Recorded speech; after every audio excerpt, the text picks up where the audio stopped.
Thank you for watching our Cedar Hill YouTube channel. We hope you enjoy this week's message. I see a team all trying their hand at acting. Someone's obviously looking to start a career, and just teasing. Awesome. So we're about to get started this week with a 4-part series called I Did, and I'll explain to you in a moment why we've called it that. But just to let you know what to expect over the next couple of weeks, I'm going to be doing the next 2 weeks, so today and next Sunday, and be talking specifically into relationships. Today we're going to talk a lot around communication. Next week, we're going to talk about married couples and their roles in marriage. So next week, we're going to talk about our roles in marriage. Thank you, sweetheart. And I want to say,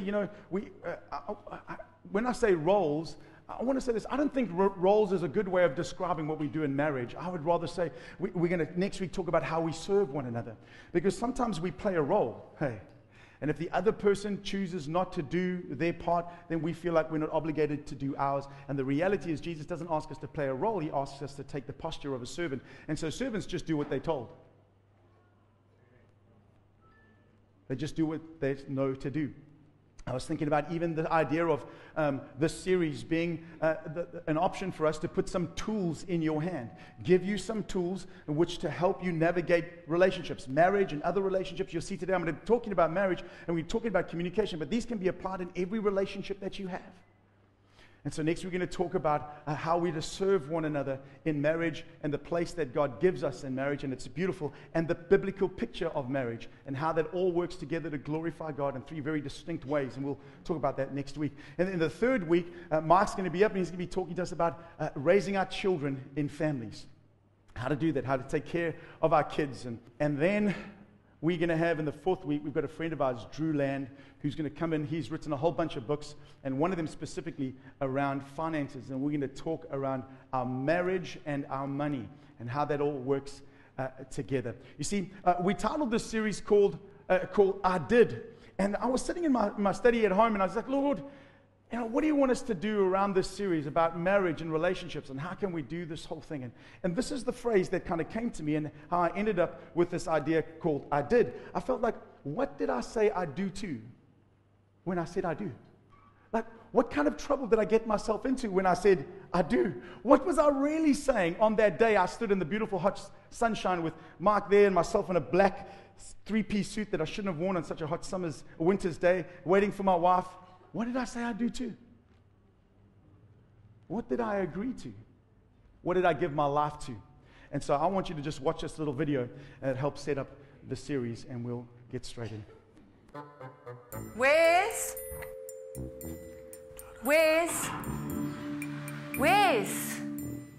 You're ignoring me. You said you'd take out the rubbish.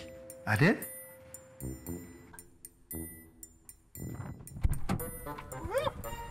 Why are you so happy? Tonight's the night. You said we could... I did? Wesley? You promised to take the kids to the beach. I did? Hey, cool.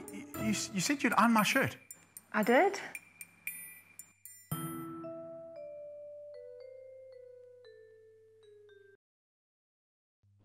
So we got married for all kinds of reasons. For some of us men, we thought we could get someone to do our washing and our ironing. We think we could have all our needs met, our physical needs. For some of us, we thought, we were going to have kids and didn't realize how much that was going to cost us. But when you said I do, what you said I do too, was you promised to serve and to love that person as the highest of all priorities. That's what you committed to do.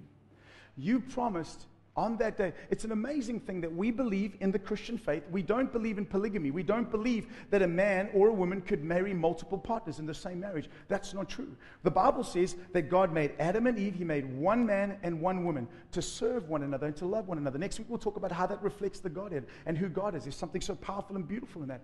But when we do that, we commit to one person, and we commit to them for them to be the highest of all my priorities under serving Jesus and serving the Father. And I choose to love and to serve them. And in fact, the way that I love and I serve them actually reflects my commitment to Jesus. It actually reflects how I have chosen to follow God in the way that I treat my spouse and the way that we choose to do that. And so when we get married, our whole lives are reconfigured, right? We get married and everything changes. Absolutely everything. I used to buy myself chocolate. I stayed by myself. I go home, I had in the kitchen chocolate. And when you get married, the chocolate isn't yours anymore. In fact, now what happens is I go looking for the chocolate and it's gone. It's gone. My wife has eaten it because after 9 o'clock she becomes the chocolate gremlin. But you've got to share. Everything changes. And our lives are reconfigured. And one of the problems that exists in marriage is that we come in with expectations. We all had different expectations when we came into marriage. And one of the problems with expectations is that oftentimes, at the best of times, they're poorly communicated. At the worst of times, they're not even communicated. We have expectations. Well, what are expectations? Expectations are a belief of, or it's a desire to about my tomorrows. What is my tomorrow going to look like? My expectation is tomorrow and a year from now and 5 years from now, this is what my life is going to look like. And sometimes you can take off from that altar and you have not spoken clearly enough about what your expectations are concerning marriage. And so instead of running together, we start running apart because of uncommunicated or poorly communicated expectations. What is an expectation? Expectation is a belief of what my tomorrows will look like. What is my tomorrow going to look like? What's my family going to look like? What is my marriage going to look like? What is my expectation for the other person's time? All those things. And so oftentimes in marriage, uncommunicated expectations becomes the thing that begins to unravel our relationships. So that's the problems. We have expectations that are consistently not met. And we're left feeling hurt, disappointed, angry, unloved, unheard. And that becomes a real problem. It's a real problem in marriage. We have these unmet expectations that we didn't even communicate properly in the beginning. Who feels like when you got married, you knew exactly what he was thinking? Now, I purposely didn't ask the men that because they didn't even know what they were thinking.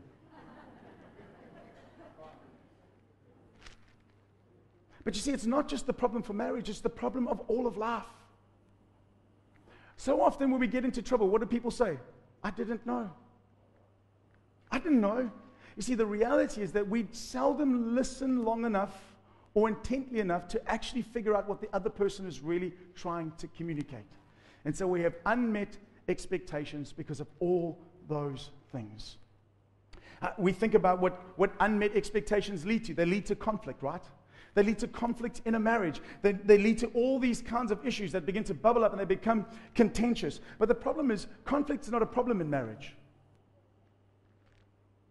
Oftentimes, the things that are addressed in marriage, oftentimes the things that get fixed in marriage are the things that are contentious. The things that we are forced to talk about. The things that we are forced to communicate. The problem is that if our conflict becomes a battleground instead of a meeting table.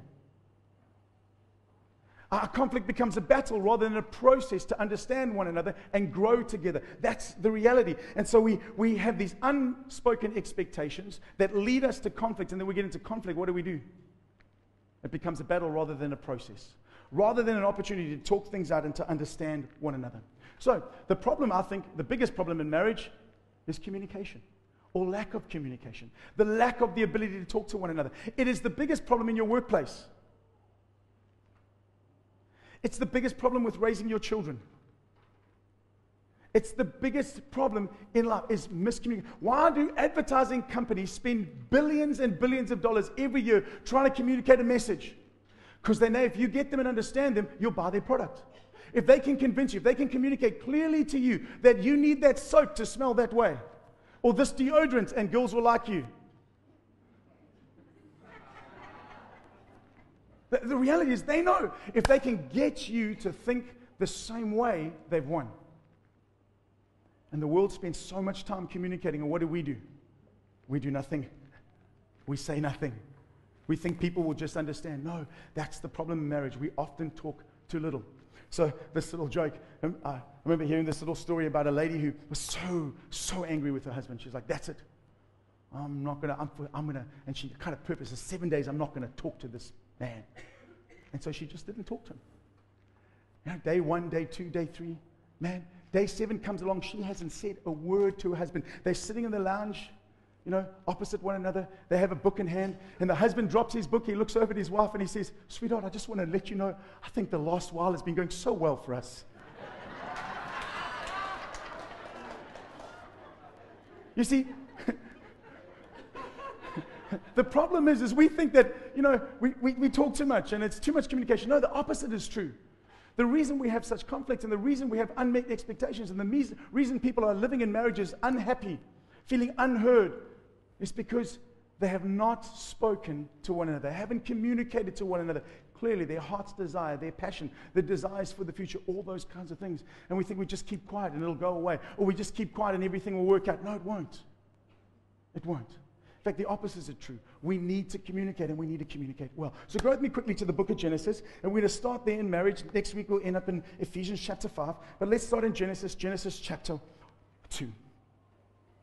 I want to prove to you something about this. You know, I often hear when we do marriage counseling, marriage preparation, all those kinds of, when we talk to people, you know, there's this generalization that men are bad communicators. Men are bad communicators, and, you know, women are going to help them communicate. I want to say to you, actually, the role of a husband is to be a good communicator. And that husband, if you are communicating badly, shame on you. Shame on you. Because what Jesus, the illustration that Jesus uses for us as husbands is that of Christ. And who is Christ? The head of the church. Where do you find a mouth? On a head. It's the head that speaks, not the armpit. It's the head that speaks, not a toe. It's the head that communicates. I want to say to you, when God called men to lead in a marriage, to take up that servanthood place of leading in a marriage, He expects for you husbands to be good communicators. He expects for you to talk to your family, to talk to your spouse, to make moments for communication. Men, I'm telling you now, the Bible does not give us an excuse to play dumb and go, we're not very good at talking. No, not at all. Not at all. Not at all. So here in Genesis chapter 2 and verse 15, I want to read to you what it says. It says this. I'm being told every week, give people time to get there. So I apologize. Genesis chapter 2 and verse 15. Roxanne's a laughing laddie because she's always telling me I need to slow down. Then the Lord God. Then the Lord God took the man and put him in the Garden of Eden to tend and keep it. And the Lord God commanded the man, saying, over every tree of the garden you may freely eat. But of the tree of the knowledge of good and evil you shall not eat, for in the day that you eat of it you shall surely die. You shall surely die. So, Adam is given a mandate. He's given this beautiful garden, and God says, after saying it's very good, He says to Adam, Adam, this is the mandate. I want you to tend, and I want you to keep the garden. I want you to look after this garden, and I want you to extend it into all the earth. So Adam was like, cool, good idea. Then God has a look, and He says, wow. He says it's not good, and He says it's not good for Adam to be alone. I was reading through this scripture in preparation. I just thought to myself, God, why did you look at Adam after having just given him the mandate for his life, just pointed him towards destiny, and then said, Adam, no, it's not a good idea. It's not good anymore. It's not good for you to be alone. The reason I believe that is because no one person can get to their destiny without the help of another. Nobody can fulfill their purpose in the earth without the help of another.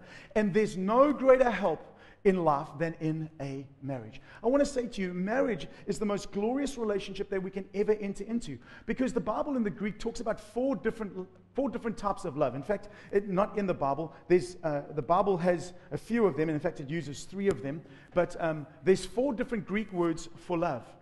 One of them is the word eros, which means a sexual kind of love, an intimate love, a physical love. The next is that I'll share with you is agape. Agape love is the highest kind of love. It's a moral love. It's a love that's sacrificial and caring and giving. It's the kind of love that we equate to Jesus and all that He's done for us.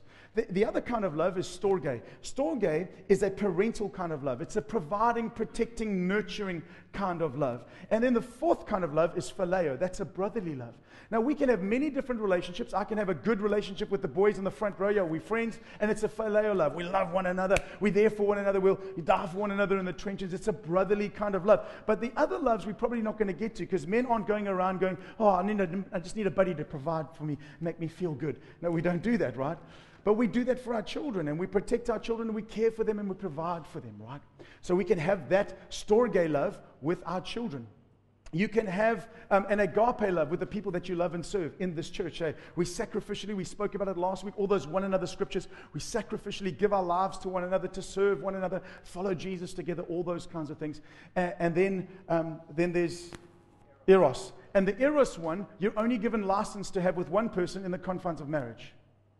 But in marriage, you have all four of those loves. You have eros. You have a beautiful intimacy. And God encourages us when we have a license to have a lot of it and enjoy it. It's good for you. It's good for your marriage. Then we have that phileo love, right? There's a friendship, brotherly connection with your spouse. Corrine, for me, has become my very best friend. Honestly, my very best friend. Why? Because best friends get your bad jokes. I have a lot of bad jokes. Best friends tolerate you on your worst day, hey? They don't get offended by it. There's a friendship. We can talk about silly things. We can talk about anything. We're friends. But then there's also a storge love. There's a nurturing, caring love. I want to protect her and provide for her. She wants to take care of me. That's why when I come home, there's some food. Just saying. No, I'm just saying. I do a lot of cooking, as you can see. But we care for one another. We take care of one. There's that love, hey? There's all of those loves. So marriage is the only relationship that encompasses every single one of those loves. In fact, that agape love is actually the love that should define our marriages. We serve and care for and love one another, right? So we have these expectations. We come in, what did you say I do to when you said I do? What were you actually giving up at the altar? What were you giving to this other person? You were giving your life to serve them, to love them, as a high priority, the highest of all priorities in this life, other than serving Jesus. And includes all this love. And so what happens is when we have these unmet expectations, we have problems. So communication is a big deal. In fact, I want to read this to you. This was a poll taken by the Today Show in America and a company called SurveyMonkey, recently done over the last couple of years. And they found that 70% of people, married people in America, think that good communication is the most important factor in a marriage. 70% of people. I wonder what that would be like in this room this morning. For those of you that are married, what would you consider the most important part of your marriage? Well, you know what? We can say something. Men can say, oh, maybe sex is the most important part of your marriage. But you never get there without good communication. Maybe for a wife, her highest need is for security. But she's never going to feel secure unless she communicates that to her husband and how she feels. He needs some communication is the number one thing. And this poll went on to do another study, and what they found was that the number 2 reason for divorce in America, behind infidelity over the last number of years, is poor communication, not talking to one another, feeling disconnected. I always think to myself, how can you have a relationship with someone that you never talk to, that you never discuss anything with? It's so very important. There is a relationship expert, a Christian relationship expert, Dr. Amy Bellows, and she says this: communication it's the mortar. Pardon me, my handwriting sometimes. It is the mortar that holds a relationship together. It's the glue that binds you together. Good communication. Now, I want you just to take a moment. For those of you that are married in this room, those of you that are single, we'll talk about some of that later on in the next week or two about singleness. For those of you that are single, I want everybody in the room to rate yourself as a communicator. Out of 10. 1 being horrible, 10 being phenomenal. Just quickly rate yourself. How good are you at communicating? Expressing how you're feeling, communicating your expectations.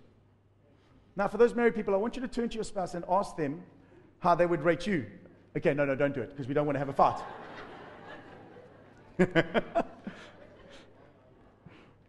My point is, we oftentimes think we're doing way better than we really are. So I want to make this point. If communication, according to this, is such a high priority for people who are married, if it really is such a high priority, and if you don't take care of it, it's the number 2 cause of death in marriages, then surely we should pay attention. And surely we should give every effort to being good communicators, clear communicators, not having poorly communicated or uncommunicated expectations of one another. Because it'll only lead to frustration, it'll lead to feeling unloved, and all those kinds of things. We've got to do better in this place. Marriages crumble because of a lack of good communication. So I've been praying for you this week, over the last 2 weeks, in fact. And I finally stuck on one prayer. I've been praying this: Lord, I'm asking you for happy, healthy, holy marriages. That's what I've been praying for. Happy, healthy, holy marriages. Happy, healthy, holy marriages. And I believe that part of a happy marriage and a healthy marriage and a holy marriage is that we have good communication. We're able to talk with one another. We're able to share how we feel. You getting that? So here in Genesis, God asks Adam and Eve to partner together and to help one another to fulfill the purpose and the mandate. That's to tend, to keep, and to expand the garden. Then a problem happens. The enemy steps in. And God says to Adam, don't eat that tree, because if you eat of that tree, you will surely die. Go with me quickly to Genesis chapter 3. Genesis chapter 3, and I'm going to read from verse 2. So the serpent comes into the garden and says, and the woman said to the serpent, we may eat the tree, we may eat the fruit of the trees of the garden, but of the fruit of the tree which is in the midst of the garden, God has said, you shall not eat it, nor shall you touch it, lest you die. So if we read that moment and we see what Adam was told by God and what Adam communicated, it seems like what Adam communicated to Eve, they're a little different, right? They're a little different. I want to say to you, while I was reading this, I thought to myself, man, maybe there's a problem here. Maybe Adam miscommunicated to Eve, or maybe Eve didn't hear properly, but somehow they misunderstood the instruction. And so she says something about, oh, if you touch it, can you understand? There's an extension of what actually God really said. And then I thought to myself, what did God make Eve to be? A helper. Maybe if Adam had communicated better, or if Eve had maybe listened better, because those can both be the problems, maybe Eve could have been a helper. Maybe the communication of Adam would have empowered her to be who God created her to be, and that's a helper, and rather receive the enemy to have resisted the enemy. Does that make sense? I want to say to you, when we do what we're supposed to do in marriage, men, when you communicate well, when you are open and honest and vulnerable with your wife, when you both speak your expectations in love, and I'm going to give you some keys about communication in a moment. When we do that, you know what we do? We empower one another to resist the enemy. We empower one another and we enable one another to keep our marriages safe and strong and happy and healthy and holy and flourishing. I really believe that there seems to be some kind of miscommunication, whether it's how Adam said it or how Eve heard it, but somehow they don't say the same thing to the enemy, and it leads to a bit of confusion and a bit of unraveling. Who is Adam? He's the head. Where's the mouth? In the head. Men, we're supposed to be better communicators. I want to tell you, our lives depend on it. Our families depend on it. Our spiritual well-being depends on you and I being able to communicate better. Because communication is a key to us having lasting, fulfilled marriages. Amen? Did you get that? So, I want to quickly speak to you about 4 things about communication. Because, I'll be honest with you, I talk a lot. Karine sometimes, I think she just blacks out. She's like, the lights are on, but no one's home. We were overseas last year sometime in Ireland, and we were driving in the car, and Sydney was like, Wes, don't you ever stop? Do the batteries not run flat, So communication can be tiring and all those kinds of things. And sometimes we can feel as married couples like we've got to go deep, Like you start a conversation and you're going to dive. You're not just trailing the top of the ocean and just enjoying the scene below, you're going 35 meters, And that can be tiring. So communication doesn't have to be this deep, intense kind of, you pour out your hearts and it's deep surgery all the time. No, that's not how communication. I'm going to speak to you about 4 different types of communication that you will find in every relationship and every marriage. Because if we do that all the time, it'll be too tiring. If Karine's going to sit me down every day and spend half an hour telling me how I need to deal with myself, it would be a problem. But she's gracious and just maybe every now and again just tells me how I need to change. So the first type of conversations we have in all of our relationships is what they call informal conversations. These are informal things. These are, you got out of the shower and you're heading down to breakfast or whatever, and you make a comment about, going out to a movie at the end of the week.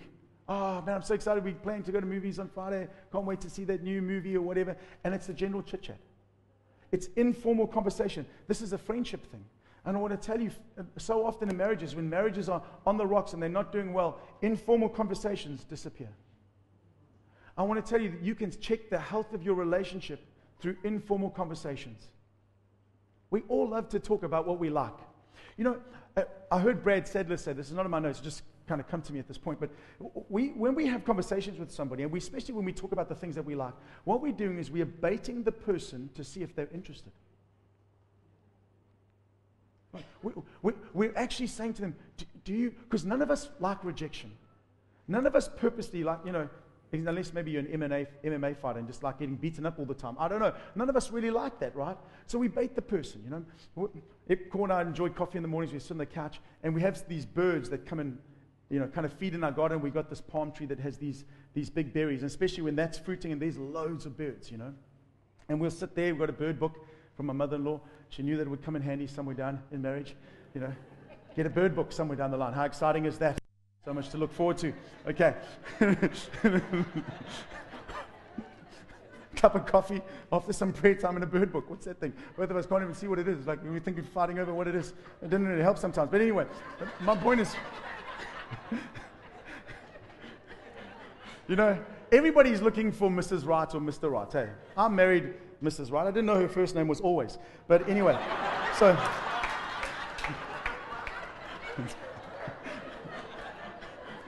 Okay, let's go back to informal conversations. So what we can do is, I might get up early and Cor's in the kitchen, and I'm looking at a bird, and I'm like, hey, sweetheart, there's an olive thrush in the garden. Come have a look, And what we're actually saying is, hey, I'm trying to give you a piece of my life. Would you like some? That's what happens with informal conversations, is we're trying to have a relationship with somebody. And what happens is if that person shuts you down all the time, what do? You just tend to kind of veer away from that, and you're like, well, I'll talk to myself about it, or I won't even bother to share that. And actually, those are such precious, important moments. I want to say to you, guard your informal conversations. Guard them. It's good to talk about junk. It's good to jump into bed and have a laugh. Now, I must say this, and I know that I've done it right now, but we shouldn't laugh too much at our spouse at their expense, okay? We shouldn't try and do that all the time and make them feel bad. But the reality is, it's good to have a good joke and enjoy one another and have fun.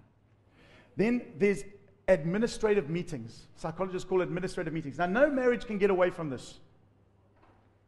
Okay? So my eldest daughter is back off to university, 5 days a week, UKZN. Yesterday in the pool, we're talking about how that's going to work. She doesn't have a driver's license just yet. Please pray with me, people. Let's just take a moment and pray in tongues.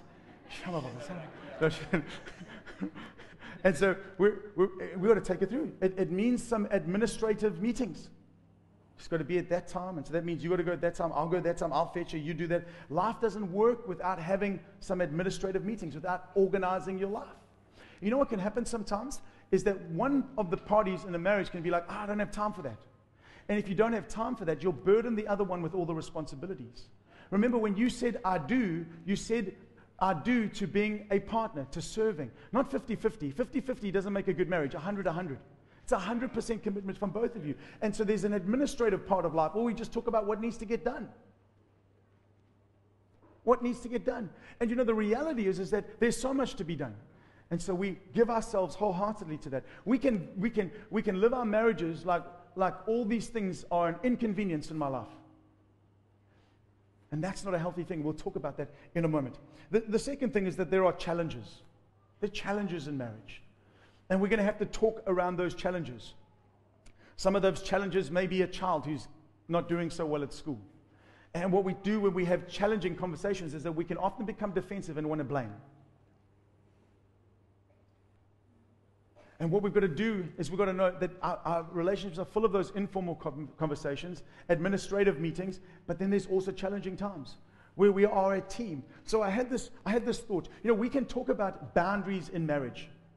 And we can talk about boundaries in life. We put up boundaries, protect yourself and boundaries to keep things working well and all those kinds of things. And I don't know that the idea of putting a boundary in your marriage, that kind of conversation is very helpful, because boundaries are like fences. They keep people that side or out of your place. And we can do that in our lives. We set up a boundary. So I say to Kareen, if you want my time, you've got to meet all of these expectations. Now, sometimes our expectations are unrealistic. And you've got to be aware of that. Our expectations can be completely unrealistic. That's why sometimes when you're finding it hard in your marriage to communicate, to get aside somebody who can counsel you and help you is a good thing, because they can point out unrealistic expectations. And we can reset those things. But boundaries, for me, keep people in or out. I think Andy Stanley has a better idea of what we should implement in our marriages and in our lives, to put up guardrails rather than boundaries. Because what is a guardrail? A guardrail is something that you would put on a road where it's bendy and there's a steep cliff on the side. It's to keep you from going off the edge. Because in marriage, we've got to think less of terms of you and me and more in terms of us. And so we're on this road together, and we don't put boundaries up, we put guardrails up so that we don't go off the cliff. Rather, we're together. And so when we talk about these challenging moments, when we have challenging conversations where we've got to fix things, we've got to sort things out, we're not against one another. That's a terrible way to implement that. It's a terrible way to go at that conversation. If Karina and I are going to have a challenging conversation and immediately I'm seeing her as an enemy, that's going to go nowhere. What happens is you have a thing called, psychologists call it flooding. We get flooded with one emotion. Ever had that? Ever try to talk to somebody who's angry? Or ever try to talk to somebody who's just indifferent, doesn't care? It's one of the hardest conversations to do. Have a conversation with a spouse who doesn't care. But what's happened is their hearts are flooded.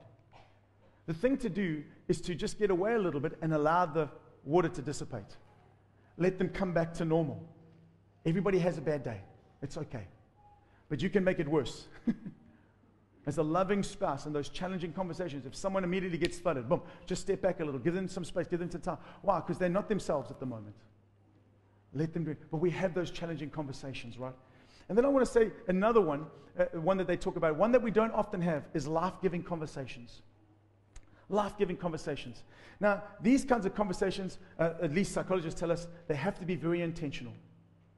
These are times we set aside as spouses to speak lovingly over one another, speak with kindness, speak destiny and purpose over one another. For us as Christians, this may be a time where we pray for one another. Cor and I, we break bread often together, and it's a real privilege to do so. So last night, just before we went to bed, Cor was like, should we break bread? And I was like, no, in my heart. But I'd been in so much marriage stuff for the last 2 weeks, I knew to do better. I was like, absolutely, my love. What would you like to do? I was like fast asleep, or just about. Anyway, we broke bread. And I kind of had to wake myself up a little bit, which I did. And we just worshiped together, and we prayed, and we broke bread together. And it was an amazing moment. And I got to ask her how she's doing. How are you feeling? Are you okay? I got to pray over her. Got to bless her. Got to do all those. Just had a moment. And then about 3.5 seconds later, I was sleeping. But it's a life-giving conversation, hey. It's a conversation. It's a moment in your life where you impart life to one another. You encourage one another. When I have the privilege of marrying people, I say to them, tell one another you love one another often. Don't let it be that thing. You heard that joke? Lady, I think I've told you before, lady comes, storming into her husband. It's been 5 years of marriage. And she looks at him and she says, Pete, I've got a problem. What's the matter? Pete, I don't know how to tell you. You never tell me I love you. And he looks at her, this kind of expression of confusion. He says, sweetheart, 5 years ago when we got married, at that altar, I said I love you. If anything changes, I'll let you know.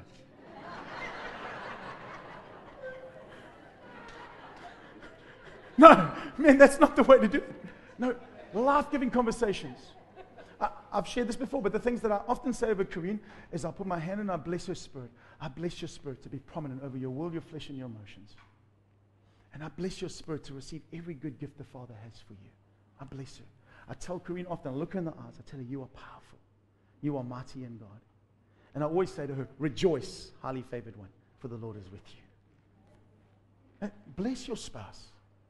Life-giving conversations where we talk hope into one another, where we talk, our lives are so busy that we can lose informal conversations. We have administrative meetings, and we're talking about challenging things the whole time, that we're not enjoying one another or blessing one another.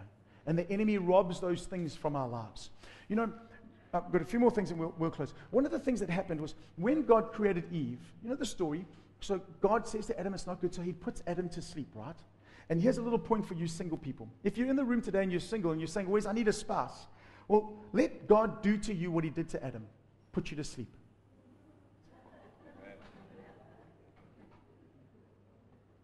Seriously. One of my biggest struggles as a young person, as a Christian, was that there were things in my heart that I couldn't put to sleep. And I didn't even ask God to do that. Young men, if you're struggling with sexual thoughts and all those things, go to the Father. Say, Father, I'm single and I don't want to deal with this. Put me to sleep in this area so that I can stay holy before you and pure before you, so that I can give to my spouse the gift that you intended for me to give her, my virginity. God put Adam to sleep. And he put Adam to sleep. And you know what? For Adam, sleeping is a place of rest. It's a posture of rest. You know what you're saying to God when you rest, single person? You're saying, Lord, I know that you know that one of the most important gifts that you can give me is a spouse. And so I'm going to rest in the fact that you at the right time, in the right place, in the right way, are going to bring to me the person that you've ordained and planned for my life. So God puts Adam to sleep. Young person, single person, doesn't matter what age you are. If you're in that place and you're struggling, go to the Father. Father, put me to sleep. And take from my life something. Let your life be an act of giving. Come and serve at church. Serve Jesus in the way that you know. Give him all that you have. That rib comes from the side of your heart. Give God the expression of your heart. Serve and love him in that sleep mode. And you know what will happen? God will bring you the right person at the right time.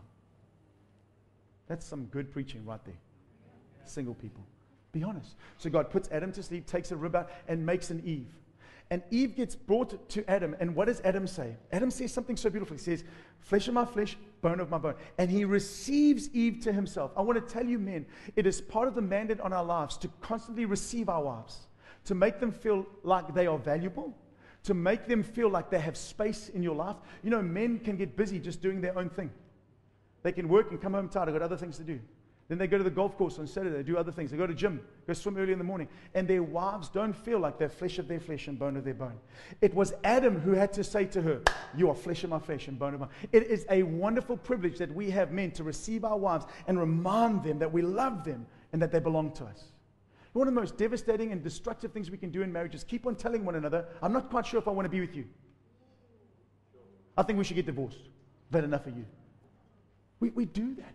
What does that do? It breeds suspicion and it disconnects us. That's not what Adam did. When God came, he said, oh my goodness, flesh of my flesh, bone of my bone. We belong together. We were made for one another. Come on, if you don't even know what to do, you just tell your wife in the morning, oh baby, we're made for one another. Now she may be going, oh dear Lord Jesus. Just teasing. That's the point. You were made for one another. You are a gift to one another. God's intention was for you to be happy in this way in marriage. So communication is so important. I want to encourage you, those 4 places, begin to work on them. Begin to set aside time to do them. It's so very important for all of our relationships. Then quickly, when we communicate, one of the major things about communication is tone. The way you say something. Hey, it's the way you say something. So Karine could call me, hey, where's? And I can say, yes, sweetheart. Or I can say, what? If you called me, hey, where's? And I went, what? What would your immediate expectation be? Hier kom dit. We're going to have a fight. We're going to have a fight. But if you spoke with her, yes, you are. There's immediate different expectation. Our tone communicates so many things. And it's impossible to communicate with a person who doesn't care, right? And we can see that in their tone. We can immediately recognize that in their tone. We can speak frustration. We can speak inconvenience. You know, oftentimes as men, when we answer our wives, our tone lets them know we're being inconvenienced. Our tone lets them know we don't really have time for this right now. I've got other things that are important. And that's a horrible way to communicate. I want to say to you, when we communicate and we take time to do this, we've got to allow ourselves to when we speak, the tone of our words, communicate to the other person that they're loved, that they're heard, that they're important, that you want to do this. They're not an inconvenience, that you're not frustrated. Those are very, very important things. You know, when I was doing some research around this, you find all these things online and in books, you know, his deepest needs, her deepest needs, you know. And you're like, okay, let me read them. You read the ladies section, you're thinking, oh, I'm never going to get that right. You know, whatever it may be. But I want to simplify it for you a little bit. I think that there is a primary need, the highest need in a lady and a highest need in a man. Now, these are generalizations, and psychologists will say the same thing. But for a woman, For a woman, it's security. That's what they tell us. Security. Feeling safe. Feeling like you belong. Feeling like this person loves you. Feeling like this person is not inconvenienced by you. That they will lay down their lives for you. That they'll willingly, gladly sacrifice for you. Those are important things. Security in a marriage is so hugely important for a lady. It's not the only need that she has. We're very aware of that, men. It's not the only one. But it's probably the primary one. For men, it's honor and respect. It's to be honored. Hey, it's to feel like in your spouse's eyes that you're important, at least just for them. Those are important things. And what we can do when we communicate is we can communicate the exact opposite. Ladies, you can speak to your husband in such a way that makes him feel disrespected and dishonored, like he's no good. And men, you can communicate to your wives in such a way that make her feel like she's insecure, that she doesn't have a place, that she actually doesn't know where she stands with you. Those are terrible realities. So if I was going to go play golf really badly, so maybe it's not such a good example because I play really bad golf, but if I was going to go play golf and I had my clubs and I was walking out and Corinne said, hey, are you going to play golf? And I turned around and said, so what? I am. What's that communicating? Exactly. She's thinking, well, I'm not that important. I don't really mean much to this person. But if I stopped and I said, I was planning on going to go play golf, but is there something else you would like to do?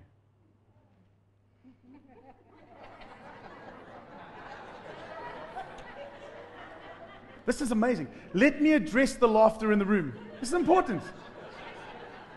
This is important.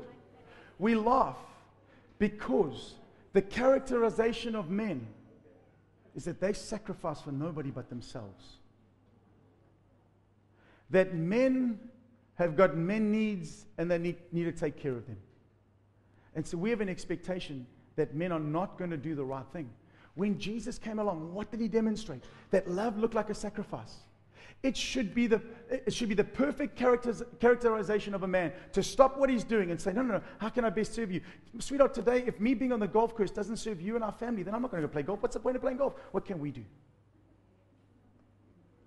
Now, I know you're still laughing, but you don't want to laugh too loud because you think I'm going to reprobate. But the reality, that's what is a society degenerated marriage down to, and the way we communicate and the way that we serve one another. It should be the opposite way around. Us men should be looking at one another thinking, you didn't sacrifice for your wife? You mean you went and played golf and left her at home? And it should be the complete opposite. Why? Because you and I, in our relationship with our spouse, men, women, with your husband, you are supposed to represent Jesus. If Jesus had his golf bag with him, and he was on his way to and you called him, what would your expectation of him be? And put the golf bag down. What do you need? You see, that's the picture of marriage. And I think that we have got things so messed up that we don't do that. Because we haven't made one another the highest of all priorities outside of Jesus, right? In fact, the way that I treat Corinne is how I treat Jesus. And we'll talk a little bit about that next week. I want to share with you very quickly. We've got a couple more minutes left. I want to share with you quickly seven things around communication. I'll go through them very quickly. They won't be long. Basic tools to communicating effectively in our marriages and our relationships. Focus on understanding more than on being understood. Focus on understanding more than being understood.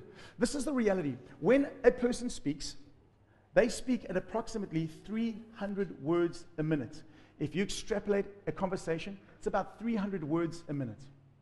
When you have an internal conversation with yourself, so while I'm talking to you, you're all having conversations with yourselves. Maybe some of them are informal conversations. Maybe a bit odd if you're having that conversation. Hey, how are you doing? I'm fine. So good to be here. Maybe a problem, all right? You may be having an administrative meeting. Hey, I've got this and this to do straight off the church. Why is he taking so long? But when you have those conversations, internal conversations, you do it at around 1,200 words a minute. You talk to yourself way faster than someone can talk to you. So the point of good communication is when someone's talking to you, you're supposed to listen. If you're having a conversation in your head, you are never, ever going to hear what they have to say. And so when we sit down in marriage, we've got to focus on understanding more than on being understood. That's so often the problem. Because someone, when they do communicate their expectation, the other person isn't listening. I am so famous for this in my marriage. I think I'm a little bit different to other people. I speak at about 2,300 words a minute to myself. And so it's a problem. But we've got to do that. We've got to listen with the intent of understanding the other person. We've got to ask clarifying questions. So again, I saw this in a whole bunch of different online things, and it's quite interesting. But when you're talking to someone, clarify what they're saying. It does a couple of things. It shows the other person that you're listening and that you're listening to understand. So Kareen's telling me what I need to get from, and that's a bad example because you send me lists if I got to get something from the shop. I get an SMS, list. And then when I leave stuff off, which I do because I have conversations and forget where I was, then I'm in trouble. But if we communicate and we ask clarifying questions, so she's telling me about something, I stop and I say, okay, what you were saying is you were saying that you were feeling hurt because I said this, this, and this. And she goes, yes, that's right. And then I say, oh, okay, but you didn't want me to do that. No, that's not what I said. You're able to clarify. You're able to understand. You know what this does for communication? It slows things down. Most of our conversations don't go well because we're in such a rush. I'm going to give you some of the best places for a fight. Or the best times of day, hey? Just as everything's about to leave the house, 10 minutes before you go. Who's had a fight 10 minutes before you got to go? Who started the fight? Okay, let's not do that. Okay, so in the car, you're going somewhere, and you never get to finish the fight. You never get to finish. You see, this is the thing. We've got to make time. And so when we ask clarifying questions, we're setting aside time. We're making time to listen to the other person, not just defend ourselves or give an answer. Third one, don't try and win. Again, marriage is not about me against Kareen or you against them. You're together. It's not about trying to win a fight. It's trying to figure out a problem or solve a problem. When we think of terms of being together and change that, our communication changes. Remove the distractions. Again, if there are important things to talk about. We have this problem in our marriage all the time because I just want everything to go away and be happy. And so Kareen wants to talk, and she'll often say to me, I'll say, let's just talk about it tomorrow when I'm not so upset or whatever. She goes, but we won't talk about it tomorrow. I'm like, I hope we don't have to. Because by then everything's sorted out. But that can be a problem. Because one person in the marriage feels like they're never heard. Or everything's left unresolved. And you've got to do it. You have to make time where there's no distractions. TV off. Phones away. Otherwise your communication is always going to be poor. It's never going to be correct. And that's going to lead to unmet expectations that lead to feeling unloved, unheard, and it's not good. Always tell the truth. Always tell the truth. Now, tell it in a way that isn't like putting a knife in their back. Let's be honest. We can tell the truth, but we can tell it in such a way that we're trying to hurt that person. Hey, we've got to be careful. We've got to be honest and vulnerable and tell the truth, but not to inflict a wound to help heal a marriage. We've got to be honest and vulnerable with one another. That's so important. And I want to tell you, it's probably the hardest thing for men. Always tell the truth. Give each other support, not advice. This is very hard for you men because you know how to fix everything, hey? I'm giving you these not because I've figured this out, because I saw these were probably the best ones I could find all over the place. But the reality is we see the truth in them. I see it in our marriage often. Kareen's got a problem. I'm going to fix it. But sometimes we don't need to give advice. We just need to support one another. We need to care for one another. We need to love one another. And the last one I want to encourage you with is to be each other's biggest encouragers. Don't be a critic all the time. It's a dangerous role to take. We need to be encouraged. And as spouses, as friends, as single people, good friends, be an encourager. Encourage one another. Love one another. It's so very important. Criticism is extreme selfishness. I was thinking about this. When we just criticize and criticize and criticize, we often criticize out of our own place. Hey, I didn't like it like that. I don't want it like that. And we become extremely selfish. And criticism is rooted in selfishness. It's rooted in what I want rather than what my spouse would want. And so we've got to be careful that we're not overly criticize the person all the time. I'm going to end there. Won't you stand with me? And we can finish up next week. So I wanted to just encourage you this morning that talking to one another is so important. And how you do that in a healthy, happy environment changes the way we get to live together as married couples. how we talk. Don't let your words be sharp. Don't let them be critical. Don't let them be a dagger in your spouse's side. Rather, let them be encouraging. Rather, let them be edifying. If there's something that has to be challenged or something challenging that has to be talked about, create an environment where the person feels loved and not like you're trying to dog them out, and talk those things through. It's important. Remember to have those informal conversations. Don't get buried under the weight of administrative meetings, right? They got to happen because marriage life has got to happen, right? There will be challenging times, but make moments for life-giving conversations and do them in a way where you listen to one another, when you care for one another, where you support one another. Because I want to say this as we end. God wants you to have a happy, healthy, holy, flourishing, joy-filled marriage. He wants that for your life. And so where you are, I just want to ask you to close your eyes. And I'll ask you that question about your communication. As you're standing with your spouse this morning, I want you to ask the Father how you can do better in communicating with your spouse. Just for a moment, allow Him. Say, Father, help me be better at communicating. Help me, Lord. You may be here and you may be getting married soon, or you may be dating somebody, or you may be just a single person. I want to tell you, you can ask the Lord the same question. Lord, how can I be a better communicator? How can I speak to the people around me and make them feel loved, make them feel better, help them be who you created them to be? Just where you are. As the Lord has spoken to you, I want you to ask Him for grace. Say, Father, give me the grace to be a better communicator. Help me to speak to my spouse. Help me to communicate I love them. Whatever that may be, just receive His grace and His help to do that this morning. Say, thank you, Father, for your help. Thank you for the ability to be a better communicator. Help me to live with an open heart.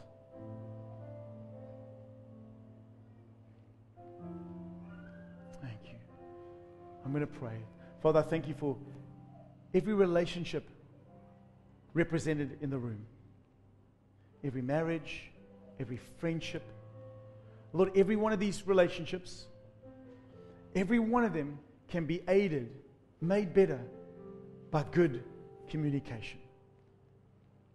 And Father, I pray that you would help us to be the help to one another you intended because of better communication. Would you strengthen us? Would you make us more aware of our own needs and our spouse's needs? Would you help us to serve one another faithfully, sacrificially, to honor one another? Lord, would you put joy and fun and delight back into our marriages? Father, this morning I ask you to bless every relationship represented in this room, that it may be happier, that it may be healthier, and that it may be holier, in the wonderful name of Jesus. And every believing heart said, amen, amen. Thank you for listening to this week's message. We hope it has impacted you and drawn you close to our Father. If you would like to partner with us, please take note of our bank details and be sure to like and subscribe so you don't miss out on any of our weekly uploads. We post our sermons on our YouTube channel every single week. Please feel free to watch any of our sermons and to share it out with your friends and family. Be sure to like and subscribe so you don't miss out on any of our uploads. We also post information for all of our upcoming events on our Facebook and Instagram pages. Like and follow us so you can stay up to date with what we are doing as a church. Stay connected.